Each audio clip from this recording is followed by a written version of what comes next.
రేవంత్ రెడ్డి గారు ఇది రాజుల పరిపాలన అనుకుంటుండో ఏందో మరి. వాళ్ళ తాత వాళ్ళ నాయన పోలీస్ పటేలు కదా, ఈయన ఇప్పుడు తెలంగాణ రాష్ట్రానికి చక్రవర్తి, శిబి చక్రవర్తి అన్నట్టుగా మాట్లాడుతూ ఉన్నాడు.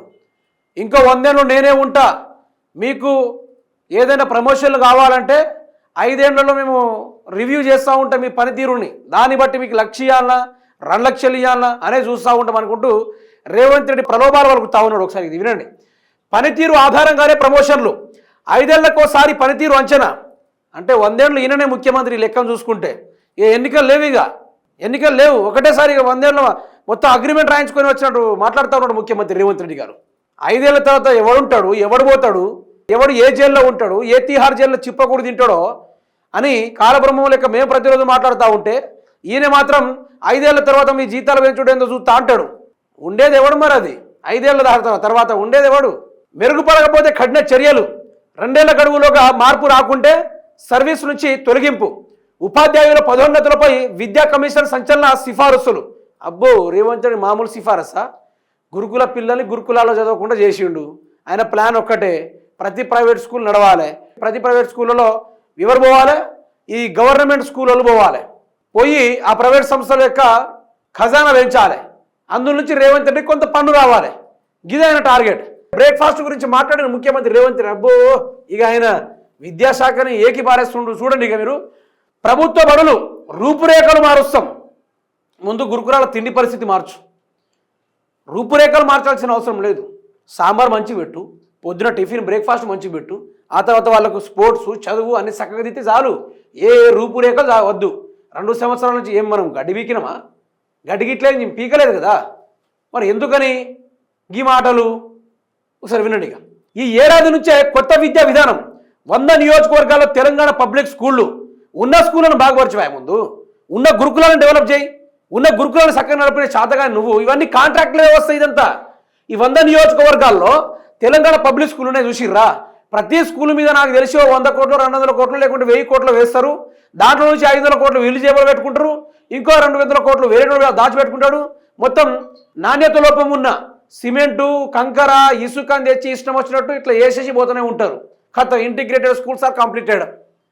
మరి గురుకులాలను చక్కదిద్దుకుంటే సరిపోతుంది కదా. ఈ పాటికి ఎందరో మంది గురుకుల విద్యార్థులు ఫుడ్ పాయిజన్ అయి చనిపోయి ఇబ్బంది పడి బెడ్డుల మీద చావు బతుకులతో కొట్లాడదాకా పోయిర్రు. సిగ్గుశరం అనిపించేసి ఆ రోజు. ఈరోజు 100 ఇంటిగ్రేటెడ్ స్కూల్ ఎవరికి ఎవరైనా అడిగిండా? ఉన్న గురుకుల అభివృద్ధి చేయి. కేసీఆర్ చేసింది కదా బాధ్యతగా గురుకులాలని.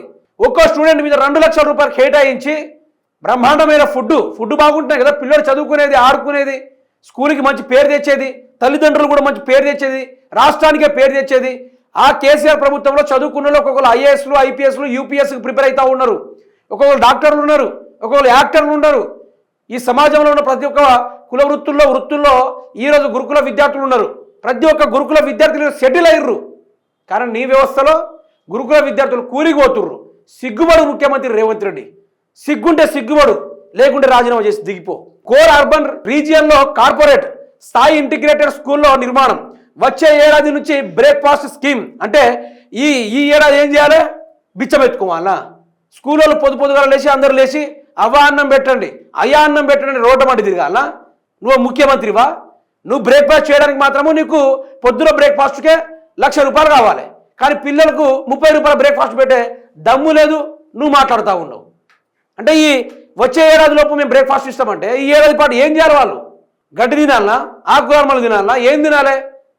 ఏమైనా మాట్లాడడానికి కొంచెం ఏమైనా ఉందా? నువ్వు అసలు ముఖ్యమంత్రివా? నిన్నెట్లా అనుకున్నారు? నాకు అర్థం కావట్లేదు.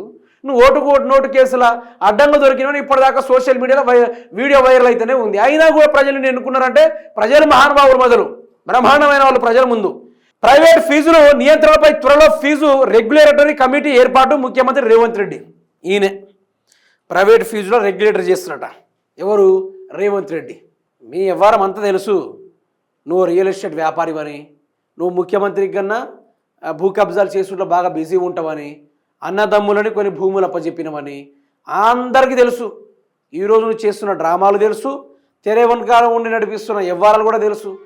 నేను ఒక్కటే చెప్తున్నా సీదాగా, ఈరోజు నీ మనవడు స్కూళ్ళకి పోతే పొద్దుగల టిఫిన్ పెట్టకుండా మధ్యాహ్నం అన్నం తింటే అది ఫుడ్ పాయిజన్ అయ్యి సోయి లేకుండా గట్నే ఉంటావు రేవంత్ రెడ్డి? అట్నే ఉంటావు అని అడుగుతున్నా. నువ్వు సస్పెండ్ చేస్తా, నిన్ను సస్పెండ్ చేస్తారు ప్రజలు, నిన్ను విధుల నుంచి తొలగిస్తారు. నేను చెప్పాను కానీ నీకు శుక్ర మహాదశ తొందరలోనే స్టార్ట్ అవుతుంది, రెడీగా ఉండు. కుంకుమలు, పసుపు, అల్లం ఉంటే అల్లము, పసుపు కొమ్ములు ఉంటే పసుపు కొమ్ములు రెడీగా చేసుకొని పెట్టుకో, టైం దగ్గరకు వచ్చింది.